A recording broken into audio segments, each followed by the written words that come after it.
نحمده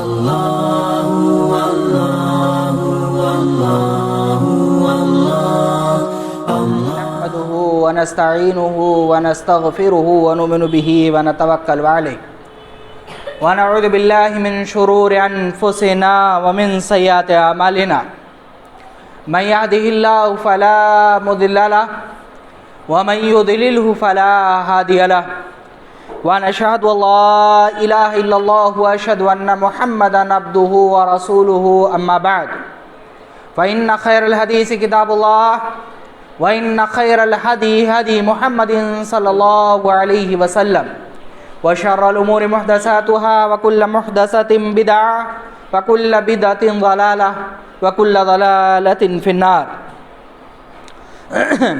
أعوذ بالله من الشيطان الرجيم بسم الله الرحمن الرحيم يا أيها الناس اتقوا ربكم الذي خلقكم من نفس واحدة وخلق منها زوجها وبث منهما رجالا كثيرا ونساء واتقوا الله الذي تساءلون به والأرحام إن الله كان عليكم رقيبا يا أيها الذين آمنوا اتقوا الله حق تقاته ولا تموتن إلا وأنتم مسلمون يا أيها الذين آمنوا اتقوا الله وقولوا قولا سديدا يصلح لكم أعمالكم ويغفر لكم ذنوبكم ومن يطع الله ورسوله فقد فاز فوزا عظيما وقال ألف لام ميم ذلك الكتاب لا ريب فيه هدى للمتقين الذين يؤمنون بالغيب ويقيمون الصلاة ومما رزقناهم ينفقون رب اشرح لي صدري ويسر لي أمري واحلل عقدة من لساني يفقهوا قولي رب زدني علما رب زدني علما رب زدنی علما۔ محترم حاضرین جمعہ، دینی ملی بھائیوں، ماؤں اور بہنوں اور عزیز بچوں، تمام قسم کی تعریف، توصیف، کبریائی، بڑائی، بزرگی، عظمت، حمد و ثنا، تحمید، تحلیل، تکبیر، سب کچھ اللہ رب العالمین کے لیے ہے۔ بعدہ درود و سلام نازل ہو انبیاء کرام کے سلسلے، بالخصوص نبی آخر الزمان محمد بن عبداللہ خاتم النبیین صلی اللہ علیہ وسلم پر۔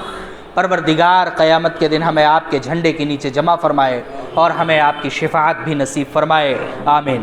حضرات، میں نے خطبہ مسنونہ کے بعد قرآن کریم کے پہلے سورہ بقرہ کی 2 آیتیں آپ کے سامنے رکھی ہیں۔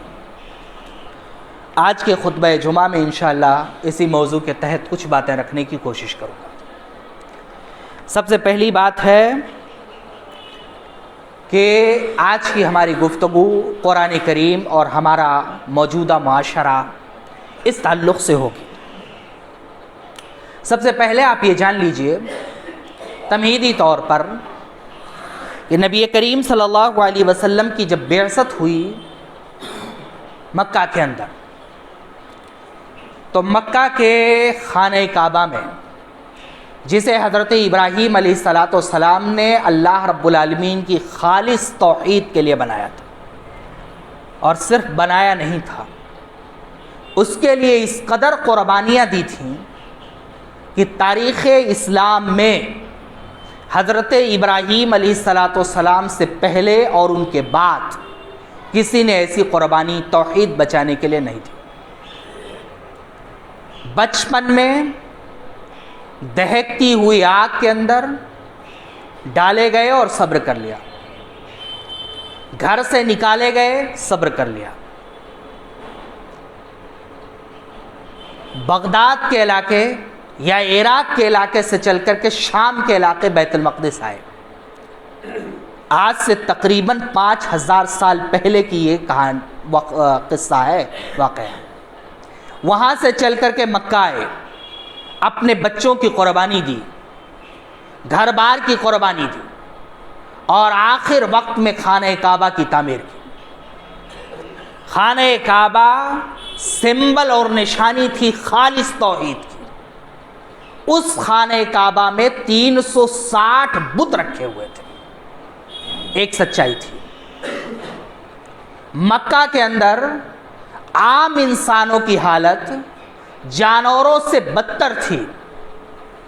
اسلام لانے کے بعد آپ نے بارہا پڑھا ہوگا کہ حضرت بلال حبشی رضی اللہ تعالیٰ عنہ کو صرف اس وجہ سے کہ انہوں نے اپنے مالکوں کے دین کو چھوڑ کر کے دوسرا دین قبول کر لیا تھا، دنیا کی وہ اذیت دی گئی کہ آپ آج پڑھتے ہیں اور کانپ جاتے ہیں انگریزوں کے ظلم و ستم کو جو ہمارے علماء کرام کو دی گئی۔ بالخصوص کالا پانی پڑھیے، مولانا جعفر تھانیسری کی زندگی کے حالات، رونگٹے کھڑے ہو جائیں گے۔ کن حالات میں انہیں تھانے سر سے پکڑ کر کے انڈومان تک بھیجا گیا تھا، افغانستان سے پکڑ کر کے لے جانے والے طالبان کے ساتھ امریکہ نے کیا کیا، اس کی داستانیں بھی ہم پڑھتے اور جانتے ہیں۔ یہ سب کچھ نہیں ہے جو کچھ حضرت بلال رضی اللہ تعالیٰ عنہ کے ساتھ کیا گیا اس کے مقابل۔ یہ حیثیت تھی انسانوں کی، چھوٹی چھوٹی بچیوں کو زندہ درگور کر دیا کرتے تھے، یہاں تک کہ ایک صحابی نے اللہ کے رسول صلی اللہ علیہ وسلم کے پاس آیا اور کہا، اللہ کے رسول میں اسلام قبول تو کر لے رہا ہوں، کیا اللہ مجھے معاف کرے گا؟ اللہ کے رسول صلی اللہ علیہ وسلم نے کوئی جواب نہیں دیا۔ انہوں نے پھر پوچھا، آپ نے پوچھا تم نے جرم کیا کیا ہے؟ کہا میری ایک چھوٹی سی بچی تھی، پیدا ہوئی میری بیوی نے مجھے بتایا نہیں، وہ تھوڑی سی بڑی ہو گئی، پھر میرے گھر لایا، وہ مجھے ابو ابو کہتی تھی، میرے پیچھے پیچھے دوڑتی رہتی تھی۔ ایک دن میں نے اس بچی کو لیا، اپنی بیوی سے کہا میں دعوت میں لے کر کے جا رہا ہوں، گیا میں زمین میں گڈھے کھودنے لگا، میرے پاؤں پہ مٹی آتی تھی، وہ میری چھوٹی سی بیٹی اس مٹی کو جھاڑ جھاڑ کر کے میرے پاؤں کو درست کرتی تھی تاکہ میرے پاؤں پہ مٹی نہ پڑے۔ میں نے گڈھا کھود لیا اور اللہ کے رسول صلی اللہ علیہ وسلم اپنی چھوٹی سی بیٹی کو اس گڈھے کے اندر ڈال دیا اور مٹی ڈالنے لگا۔ اس گڈھے کے اندر سے میری بیٹی چیخ رہی ابو ابو ابو، اور میرا ضمیر نہیں جاگا اور میں نے اسے دفن کر دیا اور لوٹایا۔ وَإِذَا الْمَوْءُودَةُ سُئِلَتْ بِأَيِّ ذَنبٍ قُتِلَتْ، اسی لیے قرآن کریم نے کہا کہ قیامت کے دن زندہ درگور کی گئی بچیاں پوچھیں گی کہ کس جرم کے تحت پوچھا جائے گا، اللہ رب العالمین ان سے پوچھے گا کس جرم کے تحت تنہیں زندہ درگور کیا گیا تھا، زمین میں دفن کر دیا گیا تھا۔ یہ حالات بچیوں کے ساتھ تھے۔ عورتوں کے حالات انتہائی بدتر تھے، ان کا کوئی مقام اور درجہ نہیں تھا۔ عربوں کی معیشت کا 80% دار و مدار لوٹ مار پر تھا، چوری، بے ایمانی، دغا بازی، سود خوری ان کے معاشرے میں بھرا ہوا تھا۔ زناکاری کے یہ حالات تھے کہ مرنے کے بعد لوگ وصیت کر کے جاتے تھے کہ فلاں عورت سے میں نے زنا کیا ہے، پیدا ہونے والا بچہ تمہارا بھائی ہے، تم اسے لے لینا۔ اسلام لانے کے بعد یہ بڑے بڑے مقدمے چلے ہیں۔ یہ برے حالات تھے، معاشرہ تتر بتر کا حال تھا۔ لیکن صرف 23 سال میں، کتنے؟ صرف 23 سال میں، ہمارے یہاں 23 سال میں بچہ جب ہوتا ہے 23 سال کا، تو ماں باپ کہتے ہیں کہ اب جوان ہونا شروع ہوا۔ 23 سال کی کیا حیثیت ہے؟ محض 23 سال میں رسول اکرم صلی اللہ علیہ وسلم نے وہ معاشرہ کھڑا کیا، نبی کریم صلی اللہ علیہ وسلم نے اس معاشرے کی تشکیل کی کہ توحید کے معاملے میں جان دے دیتے تھے لیکن اپنے توحید پر ضرب نہیں آنے دیتے تھے۔ اسی مکہ میں اسی بلال حبشی نے زمین پر ننگے پیٹھ لیٹ کر کے منو وزنی پتھر اپنے پیٹھ پر رکھ کر کے مکہ کے تپتے ہوئے ریتیلے زمینوں میں ننگے گھسیٹے جانے کے باوجود بھی زبان سے صرف ایک لفظ نکالتے تھے، الہد الہد الہد، اللہ اکیلا ہے، اللہ تنہا ہے، اللہ کے علاوہ کوئی شریک نہیں ہے۔ اسی مکہ میں لڑکیوں کے یہ حالات پیدا ہوئے کہ نبی کریم صلی اللہ علیہ وسلم جب حجۃ الوداع میں مکہ گئے تو 3 صحابی ایک بیٹی کی پرورش کے لیے جھگڑ پڑے، مقدمہ رسول کے پاس پہنچا، تینوں صحابی یہ ماننے کے لیے تیار ہی نہیں ہے کہ رسول اکرم صلی اللہ علیہ وسلم میں اپنا حق دینے کے لیے تیار ہوں۔ ایک کہہ رہا ہے میرے بھائی کی بیٹی حمزہ ہے، حمزہ کی بیٹی امامہ ہے، حمزہ میرے بھائی تھے۔ ایک کہہ رہا ہے حمزہ میرے بھتیجے تھے، یہ میری بھانجی ہے، اس لیے اس کی تربیت کی ذمہ داری مجھے ہے۔ ایک صحابی کہہ رہے ہیں آپ نے مدینہ میں میرے ساتھ مواخات کرایا تھا، میرا بھائی حمزہ کو بنایا تھا، اس لیے حمزہ کی پرورش میں کروں گا۔ وہ صحابی رسول جو اپنی بیویاں اپنے ساتھیوں کو دینے کے لیے تیار تھے، اپنی جائیداد میں آدھا حصہ دینے کے لیے تیار تھے، رات کے اندھیرے میں چراغ بجھا کر کے مہمان کو کھانا کھلا دیتے تھے اور خود بھوکے پیٹ سو جاتے تھے، ایک 23 سال میں انقلاب آیا کہ ایک بیٹی کے لیے تینوں لڑ کر کے رسول اکرم صلی اللہ علیہ وسلم کے پاس گئے۔ اسی مکہ میں اور مدینہ میں رسول اکرم صلی اللہ علیہ وسلم نے یہ انقلاب پیدا کیا کہ عورتیں ایک مقام اور درجہ لے کر کے کھڑی ہوئیں، کوئی عائشہ بن گئی، کوئی خدیجہ بن گئی، کوئی حبشہ بن گئی اور کوئی اسما بن گئی۔ ایمانداری کا یہ حال تھا کہ اگر 1 روپیہ زمین پر گر جاتا تھا تو وہ پڑا رہتا تھا یہاں تک کہ مالک لوٹ کر کے آتا تھا اور اسے اٹھا کر کے لے جاتا تھا۔ یہ سب انقلاب کیسے آیا؟ اور آج ہمارا معاشرہ تباہی اور بربادی کے دہانے پر کیوں کھڑا ہے؟ ایک وہ سوال ہے جسے ہمیں ہر حال اور ہر صورت میں کھوجنا اور تلاشنا چاہیے۔ میں نے قرآن کریم جب ہم کھولتے ہیں اور جیسے پڑھنا شروع کرتے ہیں، قرآن کریم میں ایک بات کہی گئی ہے، الف لام میم ذالک الکتاب لا ریب فیہ، یہ کتاب ہے جس میں کوئی شک نہیں ہے، کسی طرح کا ریب نہیں ہے، ھدی للمتقین، اور یہ قرآن کریم متقیوں کے لیے ہدایت ہے۔ بس صرف اتنا فرق ہے، وہ متقی تھے اس لیے قرآن کریم ان کی ہدایت کا ذریعہ بن گیا۔ قرآن کریم کی ایک ایک آیت کو پڑھنے کے بعد انہوں نے اپنی زندگی میں اسے نافذ کر لیا۔ اور ہمارے یہاں قرآن کریم پڑھنے پر تجوید اور قواعد پر زور دیا گیا۔ ٹھیک ہے، تجوید قواعد کی ضرورت بہت ہے، تجوید اور قواعد کے بغیر قرآن کریم نہیں پڑھنا چاہیے، لیکن قرآن کریم دستور کی کتاب ہے، اسے پڑھنا ہے اور پڑھنے کے بعد زندگی میں نافذ کرنا ہے۔ اور قرآن کریم کو زندگی میں نافذ کرنے کی توفیق اسی صورت میں ملے گی جب دل میں تقوی ہوگا۔ کئی ایک نقطے قرآن کریم نے پہلے ہی واضح کر دیے ہیں پہلے صفحے پر۔ جیسے قرآن کریم اٹھائیں گے اور پڑھنا شروع کریں گے، قرآن کریم نے کئی ایک نقطے واضح کر دیے۔ ذالک الکتاب لا ریب فیہ، یہ خبر ہے۔ ہم تمام لوگوں کو اللہ رب العالمین نے بتایا کہ قرآن کریم ایک ایسی کتاب ہے جس میں شک کی گنجائش نہیں ہے، لہذا قرآن کریم پڑھنا شروع کیجئے تو ایمان کے ساتھ پڑھیے، عقیدے کے ساتھ پڑھیے، اعتماد کے ساتھ پڑھیے۔ ذالک الکتاب لا ریب فیہ ھدی للمتقین، قرآن کریم ہدایت ہے، لیکن کس کے لیے؟ متقی لوگوں کے لیے، تقوی شعار لوگوں کے لیے، جن کے دلوں میں خوف خدا ہو ان کے لیے۔ قرآن کریم نے سب کچھ آگے ذکر کیا ہے، متقین کی تشریح کی ہے۔ اگر تقوی نہیں ہے، للہیت نہیں ہے، اسلامی شریعت پر عمل نہیں ہے، تو قرآن کریم کے بڑے سے بڑے عالم ہو جائیے، قرآن کریم زندگی میں بالکل انقلاب پیدا نہیں کرے گا۔ قرآن کریم سے زندگی میں انقلاب لانے کے لیے پہلے قرآن کریم کے انقلاب لانے والی شخصیت جیسا دل چاہیے، اور یہی فرق ہے ہم میں اور صحابہ میں۔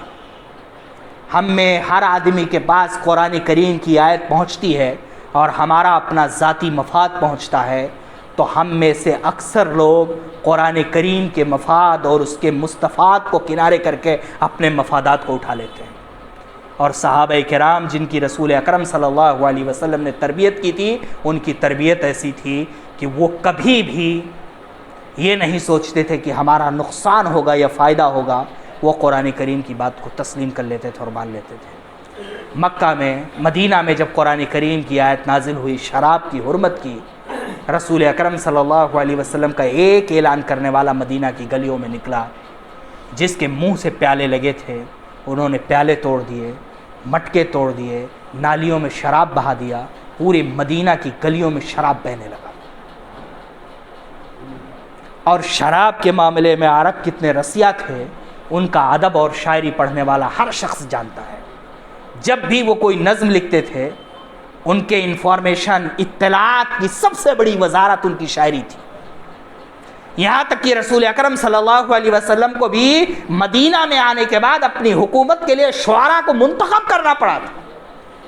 زندگی میں ایک ہی صحابی رسول کو یہ اعجاز ملا کہ آپ نیچے بیٹھتے تھے اور منبر پر کھڑے کر کے انہیں شعر سنانے کے لیے کہتے تھے اور سنتے تھے اور کہتے تھے جبریل امین تمہاری مدد کریں، تم شاعری کرو۔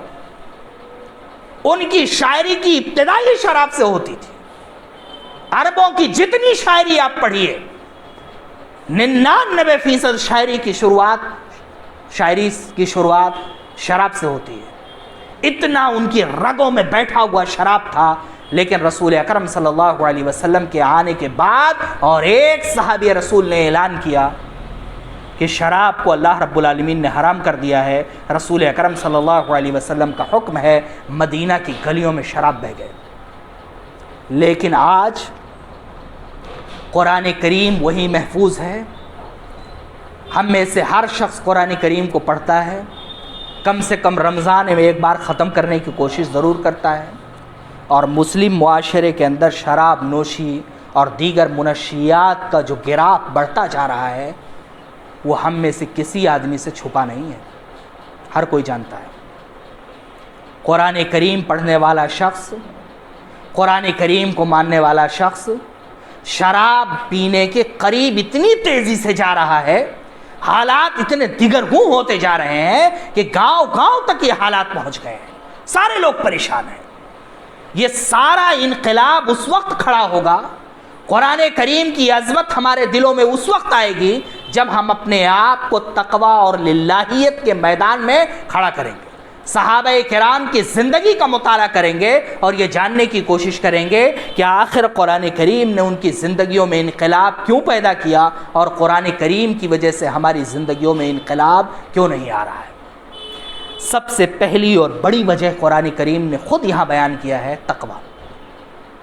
قرآن کریم پڑھنے میں مسلمانوں کا جو حال ہے وہ ہم اور آپ جانتے ہیں۔ رمضان المبارک میں قرآن پڑھنے کا ایک دور چلتا ہے، اس میں بھی نصف لوگ قرآن پڑھتے ہیں، اور جو نصف لوگ قرآن پڑھتے ہیں ان میں سے 1% لوگ بھی قرآن سمجھنے کی کوشش نہیں کرتے۔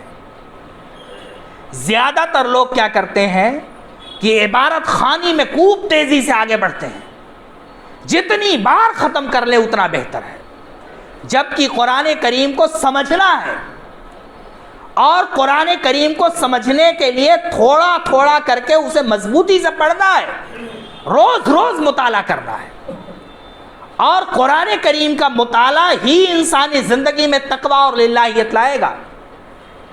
جیسے جیسے قرآن کریم کا مطالعہ ایک بندہ کرتا جائے گا، قرآن کریم پڑھتا جائے گا، اللہ پر اعتماد بڑھتا جائے گا، رسول کی محبت بڑھتی جائے گی، دنیا کی بے رغبتی اس کے دل میں آتی جائے گی، اور اللہ رب العالمین کے قریب ہوتا جائے گا، شیطان اس سے انتہائی دور ہوتا جائے گا۔ لیکن قرآن کریم پڑھنے والے لوگ انگلیوں پر گنے جا سکتے ہیں، بالکل نہیں پڑھتے ہیں، اور زیادہ تر لوگ جو قرآن کریم پڑھتے ہیں وہ اس مقام اور درجے پر نہیں ہوتے ہیں جس مقام اور درجے پر قرآن پڑھ کر کے اس کے مطابق انقلابی شخصیت بننے کے شرائط ہیں۔ قرآن کریم نے متقی لوگوں کی تشریح کرتے ہوئے کہا، ذالک الکتاب لا ریب فیہ ھدی للمتقین الذین یؤمنون بالغیب ویقیمون الصلاۃ ومما رزقناہم ینفقون۔ قرآن کریم سے جو ہدایت پانے والے لوگ ہیں وہ ہیں جو غیب پر اعتماد رکھتے ہیں، جو نمازیں ادا کرتے ہیں اور جو زکوٰۃ دیتے ہیں۔ متقی کون ہیں؟ جن کو قرآن کریم سے فائدہ حاصل ہوتا ہے، جن کے دل میں قرآن کریم اثر کرتا ہے اور ان کی زندگی میں انقلاب پیدا کرتا ہے، وہ متقی کون ہیں؟ وہ متقی وہ ہیں جو غیب پر ایمان رکھتے ہیں، جو نماز ادا کرتے ہیں، جو اپنے مال میں زکوٰۃ دیتے ہیں، اور جو کچھ رسول اکرم صلی اللہ علیہ وسلم پر نازل ہوا اور آپ سے پہلے انبیاء پر نازل ہوا اس پر بھی ایمان اور اعتقاد رکھتے ہیں، اور یہی لوگ کامیاب ہوتے ہیں۔ اب آپ ان تینوں شرطوں پر غور کیجئے۔ آج مسلمانوں میں قرآن کریم سے دور کتنے لوگ ہیں، اور قرآن کریم سے قریب ہونے کے باوجود بھی کتنے برے لوگ ہیں۔ قرآن پڑھنے والا شراب پیتا ہے، قرآن پڑھنے والا چوری کرتا ہے، قرآن پڑھنے والا زنا کرتا ہے، قرآن پڑھنے والا غیبت کرتا ہے، قرآن پڑھنے والا چغل خوری کرتا ہے، قرآن پڑھنے والا تہمت لگاتا ہے، قرآن پڑھنے والا مال میں بے ایمانی کرتا ہے، قرآن پڑھنے والا تجارت میں چوری کرتا ہے، ڈکیتی کرتا ہے، کیوں انقلاب نہیں آ رہا ہے؟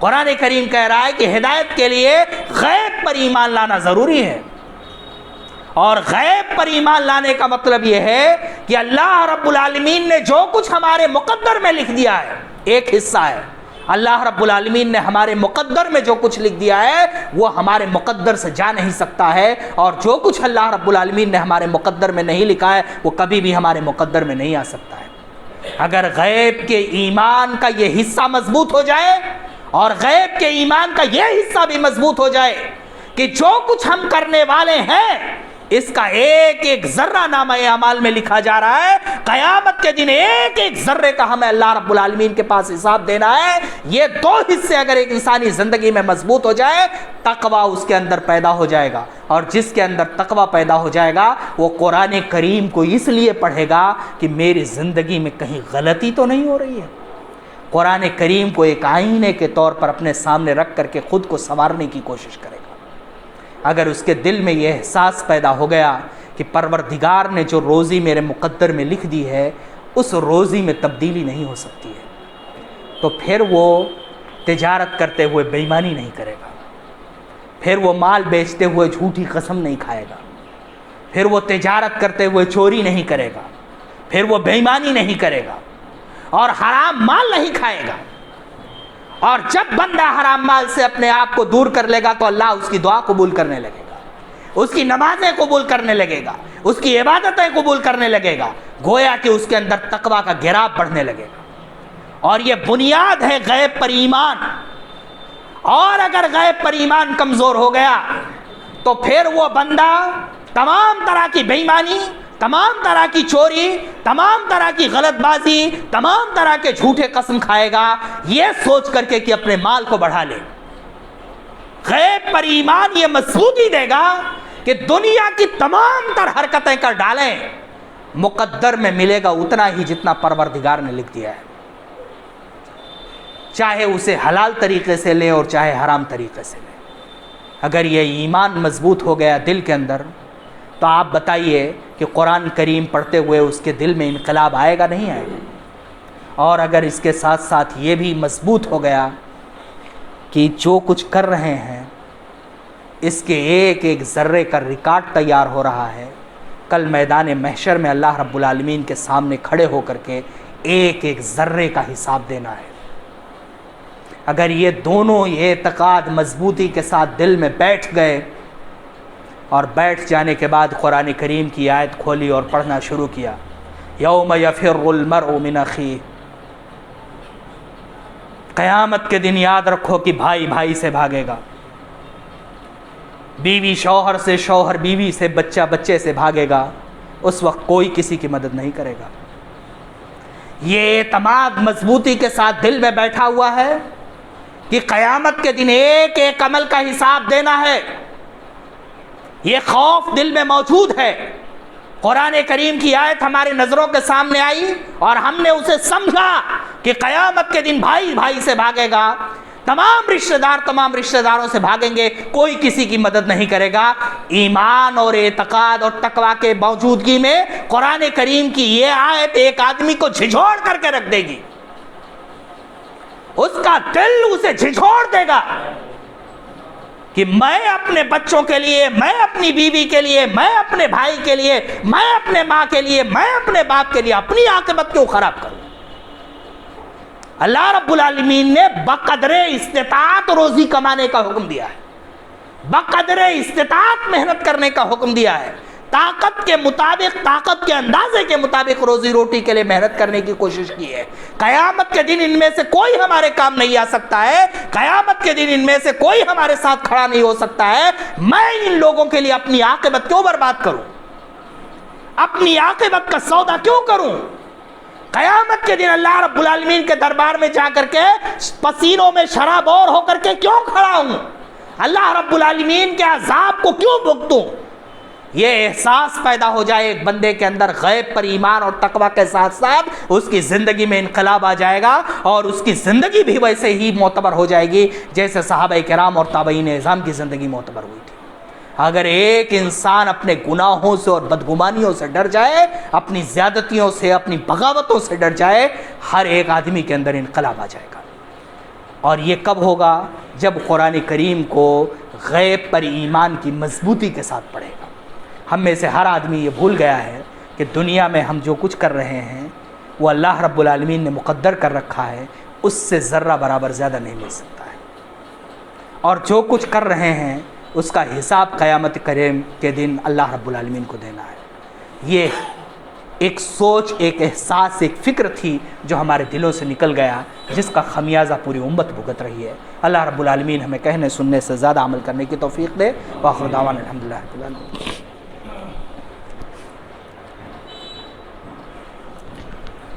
الحمدللہ نحمده ونستعینه ونستغفره ونؤمن به ونتوکل علیہ ونعوذ باللہ من شرور انفسنا ومن سیئات اعمالنا من يهده الله فلا مضل له ومن يضلل فلا هادي له ونشهد ان لا اله الا الله واشهد ان محمدا عبده ورسوله اما بعد۔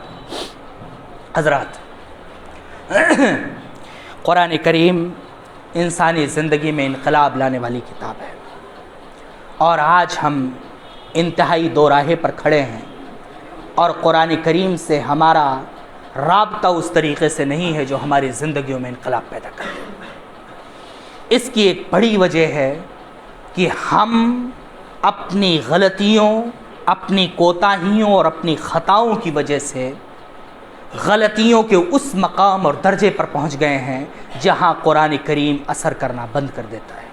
نبی کریم صلی اللہ علیہ وسلم نے فرمایا کہ ایک آدمی جب گناہ کرتا ہے تو اس کے دل پر سیاہ نقطہ پڑ جاتا ہے، نقطۃ سودا، اور اگر وہ توبہ کر لیتا ہے تو وہ سیاہ نقطہ مٹ جاتا ہے، اور اگر بار بار غلطیاں کرتا رہتا ہے تو اس کا دل سیاہ ہو جاتا ہے، اور پھر کوئی خیر کی بات اس کے دل میں داخل نہیں ہو سکتی۔ اسی کو قرآن کریم میں اللہ رب العالمین نے ختم اللہ علی قلوبہم وعلی سمعہم وعلی ابصارہم، اللہ رب العالمین نے ان کی آنکھوں، کان اور ناک سب پر اللہ رب العالمین مہر لگا دیتا ہے، پھر وہ کچھ سن نہیں سکتے، کچھ جان نہیں سکتے، کسی پر عمل نہیں کر سکتے۔ اسی کو جھاڑ اور دور کر دینے کی بات کیا ہے؟ تقویٰ ہے، اور وہی تقویٰ جب پیدا کریں گے تب قرآن کریم کے اثرات ہماری زندگی میں ہوں گے۔ ایک مثال دوں، میں بارہا وہ مثال دے چکا ہوں، آج پھر ایک بار مثال دیتا ہوں، اسی بات کو پھر دہراتا ہوں، ضرورت محسوس ہوئی۔ میں نے غیب کی بات کہی کہ قرآن کریم کو سمجھنے کے لیے غیب پر ایمان پختہ ہونا ضروری ہے۔ غیب کے ایمان کا ایک جز آپ کے سامنے میں نے رکھا کہ جو کچھ مقدر میں لکھا ہے اتنا ہی ملے گا، مقدر سے سوا کچھ نہیں ملے گا۔ اللہ رب العالمین نے دو راستے ہمیں دے دیے ہیں، حلال طریقے سے کمائیں یا حرام طریقے سے۔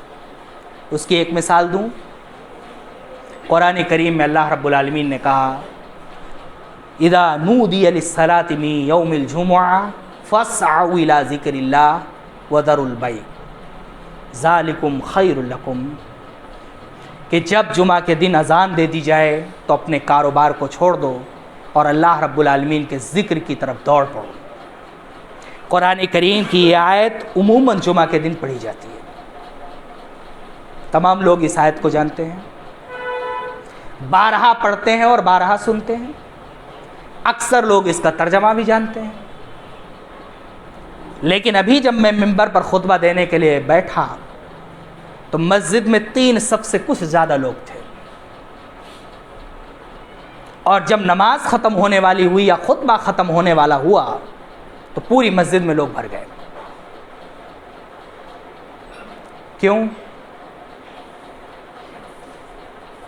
وقت نہیں تھا، نہیں آ پائے، دیر ہو گیا، یہ سب بہانے ہیں۔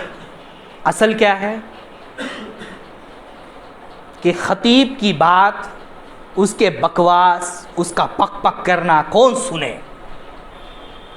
جب جمعہ ختم ہونے والا ہوگا، چلو جمعہ کی نماز ہی تو پڑھنی ہے، آ گئے، جمعہ کی نماز پڑھی، اس کے بعد کی جو سنتیں ہیں وہ شاید مرنے کے وقت پڑھنے کے ارادے اور نیت پر مسجد سے ایسے بھاگے جیسے رمضان المبارک کے بعد ایک تصور ہے، ہم نے دیکھا نہیں کسی نے، رمضان کے چاند نکلنے کے بعد عید کا شیطان قید خانے سے نکل کر کے بھاگتا ہوگا، بھاگ لیے کیوں؟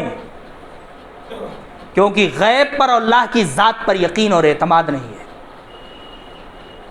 یہ سوچ کر کے کہ ہو سکتا ہے 2 گراہک اور آ جائیں، 20 25 50 ہزار 2 لاکھ 4 لاکھ زیادہ سے زیادہ بیچ لیں، چلتے ہیں، نماز تو پڑھنا ہی ہے۔ جبکہ رسول اکرم صلی اللہ علیہ وسلم نے صاف لفظوں میں کہہ رکھا ہے کہ جب امام خطبہ دینے کے لیے منبر پر بیٹھ جاتا ہے تو تمام رجسٹر سمیٹ کر کے فرشتے خطبہ دینے کے لیے آ جاتے ہیں، انہیں عمل کرنا ہے، انہیں خطبہ سن کر کے زندگی میں نماز روزے کی پابندی کرنی ہے، انہیں بیوی بچوں کے معاملات نپٹانے ہیں، پھر بھی وہ خطبہ سنتے ہیں۔ اور جن کے لیے خطبہ مشروع قرار دیا گیا ہے وہ دکانوں میں بیٹھے رہتے ہیں، کیوں؟ کیونکہ غیب پر ایمان کمزور ہے، اللہ کے بنائے ہوئے تقدیر پر ایمان کمزور ہے، انہیں لگتا ہے کہ 4 روپے 10 روپے 20 روپے زیادہ بیچ کر کے زیادہ دنیا کما لیں گے، لیکن وہی نیچے اتر کر کے قرآن کریم کو پڑھیے اسی اعتماد اور یقین کے ساتھ۔ میں اس سے پہلے بھی یہ بات کہہ چکا ہوں، ایک بار پھر دہراتا ہوں کہ اسی قرآن کریم کی اسی آیت کو نیچے اٹھ کر کے پڑھیے تو آپ کو پتہ چلے گا کہ اللہ رب العالمین کے احکام کی اطاعت کرنے کے بعد جو مال ملتا ہے اسے قرآن کریم نے فضل اللہ کہا ہے۔ وَذَرُوا الْبَيْعَ فَإِذَا قُضِيَتِ الصَّلَاةُ فَانتَشِرُوا فِي الْأَرْضِ وَابْتَغُوا مِن فَضْلِ اللَّهِ، جب اذان ہو جائے تو کاروبار چھوڑ دو، اور جب نماز مکمل ہو جائے تو زمین میں پھیل جاؤ اور اللہ کا فضل تلاش کرو۔ اگر غیب پر یقین ہوتا اور غیب کے یقین کو مان کر قرآن پر عمل کیا ہوتا تو نماز سے اذان سے بہت پہلے مسجد میں آتے اور نماز پڑھنے کے بعد ساری سنتیں ادا کر کے مسجد سے جاتے اور اللہ کا فضل تلاش کرتے، لیکن غیب پر ایمان اور تقوی کمزور ہونے کے نتیجے میں اللہ کی نافرمانی بھی کی اور تلاشا کیا؟ مال جس میں اللہ کا فضل شامل نہیں ہے، خزانے جمع کر لیے، اللہ رب العالمین نے سر پر بیماری مسلط کر دی اور بغیر کھائے پیے چھوڑ کر کے چلے گئے، آل و اولاد نے اس کے ساتھ زیادتیاں کی، آدھے کوٹ کے چکر میں خرچ ہو گئے، آدھے کہیں اور خرچ ہو گئے، اور قیامت کے دن اللہ کے سامنے جب کھڑے ہوں گے اور پروردگار پوچھے گا تو کوئی سامنے نہیں آئے گا، کیوں؟ فضل اللہ نہیں کمایا تھا، بے کمائی تھی، تجارت کی تھی۔ لہذا مسلمانوں، اللہ رب العالمین کے قرآن کریم پر عمل کرنے کے لیے، اسے سمجھنے کے لیے تقوی اختیار کرو، اپنے دل کو وہ آئینہ اور پاک صاف بناؤ جس میں قرآن کریم اتر سکے۔ اگر وہ آئینہ نہیں ہے تو قرآن کریم بالکل اثر نہیں کرے گا۔ آج لوگ مال کماتے ہیں اور لاکھوں کما کر کے پریشان رہتے ہیں، کیونکہ وہ مال ہے، بے ہے، اللہ کا فضل نہیں ہے۔ اللہ کے رسول صلی اللہ علیہ وسلم کی زندگی میں عثمان تھے رضی اللہ تعالیٰ عنہ، مال تھے، مال دے کر کے جنت خرید لی دنیا میں۔ رسول اکرم صلی اللہ علیہ وسلم نے منبر سے اعلان کیا عثمان آج کے بعد کوئی عمل نہ کرے تب بھی اس کے لیے جنت ہے۔ عثمان کے نام کے بینک اکاؤنٹ آج بھی مدینہ میں ہیں، جہاں سے پوری دنیا کے مسلمانوں کے لیے خرچ کیا جاتا ہے، یتیموں اور بیواؤں کے لیے، اور تب بھی ان کا مال کم نہیں ہوا۔ جب وہ خلیفۃ المسلمین تھے تو کروڑوں روپے تھے ان کے پاس، کیوں؟ کوئی تکلیف نہیں تھی ان کو، آنکھ بند کر کے خرچ کرتے تھے، دونوں ہاتھ سے لوٹاتے تھے، نہ مال کم ہوتا تھا اور نہ برکت کم ہوتی تھی۔ آج ہم میں سے اللہ رب العالمین نے ہر کسی کو بے انتہا مال دیا ہے اور دل کو اتنا بخیل اور کنجوس بنا دیا ہے کہ 2 روپے بھی نہیں نکلتا ہے اور سکون بھی نہیں ہے، کیوں؟ کیونکہ وہ مال ہماری بے ہے، فضل اللہ نہیں ہے۔ اگر ہمارا غیب پر مضبوط یقین ہوتا کہ اگر پروردگار نے 1 روپیہ ہمارے مقدر میں لکھ دیا ہے تو دنیا کی کوئی طاقت اسے چھین نہیں سکتی ہے، اور اگر ہمارے مقدر میں 10 لاکھ نہیں لکھا ہے تو دنیا کی کوئی طاقت ہمیں 10 پیسے نہیں دے سکتی ہے۔ اور یہ سب کچھ اسی صورت میں ہوگا جب اللہ رب العالمین کی ذات پر اعتماد ہوگا۔ ایک بار غیب پر اعتماد مضبوط کر کے اور اللہ رب العالمین کے لیے تقویٰ پہ اعتماد کر کے اس بار رمضان المبارک میں قرآن کریم کو سمجھ کر کے پڑھنے کی کوشش کیجیے گا، انشاءاللہ منبر رسول سے کہہ رہا ہوں زندگی میں انقلاب آ جائے گا۔ شرط یہ ہے کہ وہ خوبی پیدا کیجئے، وہ معزز تھے زمانے میں مسلمان ہو کر اور ہم خار ہوئے تاریخ قرآن ہو کر۔ انقلاب قرآن دے گا، عظمت قرآن سے آئے گی، قوم کی ترقی کا راز قرآن میں مضمر ہے، اور مسلمان قرآن کریم کو ایک تبرک کی چیز جان کر کے بھول چکا ہے۔ ہر تبرک کے چیز کی حفاظت کی جاتی ہے، قرآن کریم کو بھی جزدانوں میں ایسا لپیٹا کہ لپیٹا ہی نہیں، اس میں دھاگا لگا کر کے اسے مضبوط گانٹھ ڈال کے باندھا۔ قرآن کریم ہمارے بزرگوں کے پاس جو رکھا ہوگا اس کو دیکھیے، ایک جزدان بناتے ہیں، جزدان کے بعد رسی لگاتے ہیں، پھر اس میں گانٹھ ڈالتے ہیں۔ تبرک ہو، تبرک کے طور پر رہو، باہر مت نکلو، اس کی ضرورت ہمیں نہیں ہے۔ لہٰذا ضرورت اس بات کی ہے کہ اللہ کی ذات پر مکمل اعتماد کر کے قرآن کریم کو پڑھیے، انشاءاللہ یہ انقلاب وہیں سے آئے گا۔ پروردگار ہمیں کہنے سننے سے زیادہ عمل کرنے کی توفیق دے۔ اللہ رب العالمین ہم میں سے جو قرآن کریم سے دور ہیں انہیں قرآن کریم کی طرف لوٹنے کی توفیق دے۔ اللہ رب العالمین ہم میں سے جو دین سے دور ہیں انہیں دین کی طرف لوٹنے کی توفیق دے۔ اللہ رب العالمین ہم میں جو بیمار ہیں انہیں شفائے کلی عطا فرما۔ اللہ رب العالمین ہم میں جو انتقال کر گئے ان کی قبروں کو نور سے بھر دے، انہیں جنت الفردوس میں اعلیٰ سے اعلیٰ مقام دے۔ اللہ رب العالمین ہم میں سے جو بیمار ہیں انہیں شفائے کلی عطا فرما۔ اللہ رب العالمین ہم میں سے جو پریشان حال ہیں ان کی پریشانیوں کو دور فرما، غیب سے ان کی مدد کی کوئی سبیل عطا فرما۔ اللہ رب العالمین ہمیں ہمت دے، حوصلہ دے، توفیق دے کہ ہم اپنے بزرگوں کی وراثتوں کی حفاظت کر سکیں۔ اللہ رب العالمین ہمیں ہمت دے، حوصلہ دے، توفیق دے کہ ہم اپنے آئندہ آنے والی نسلوں کی حفاظت کر سکیں، انہیں دین کے لیے مخلص بنا سکیں۔ اللہ رب العالمین ہمارے اوپر خصوصی رحم اور کرم فرما۔ اللہ رب العالمین ہماری حفاظت فرما، ہمارے حفاظت کے ذرائع عطا فرما، اور اللہ رب العالمین ہماری صفوں میں اتحاد دے، اتفاق دے، ہمیں ملت کے لیے مخلص بنا پروردگار۔ وآخر دعوانا الحمدللہ رب العالمین۔ اللہم صلی علی محمد وعلی آل محمد کما صلیت علی ابراہیم وعلی آل ابراہیم انک حمید مجید۔ اللہم بارک علی محمد وعلی آل محمد کما بارکت علی ابراہیم وعلی آل ابراہیم انک حمید مجید۔ ان اللہ یامرکم بالعدل والإحسان وإیتاء ذی القربى وینہی عن الفحشاء والمنکر والبغی یعظکم لعلکم تذکرون۔ اذکروا اللہ یذکرکم واستجب لکم ولذکر اللہ تعالی وأولی وأجد وأتم أکبر۔